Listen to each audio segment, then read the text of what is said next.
Kasi yung sa SK naman, controlled by their age, di ba? May limitasyon sila na edad sa 30. Oo.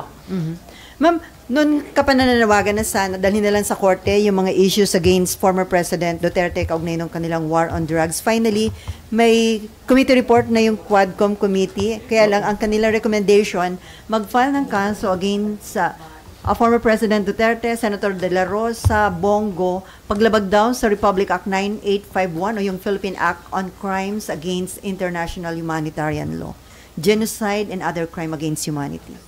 Anong tanong? I think karapatan ng mga committee sa Congress maglabas ng anumang committee report at mag-recommend ng pagpapile ng kaso. Ako, noong pa, gusto niyo dalhin sinasabi ko na talaga, dalhin na sa korte yan, sapat na yung ebidensya. Kung tingin ninyo, yung katibayan ay sapat, dalhin na sa korte yan, sa lalong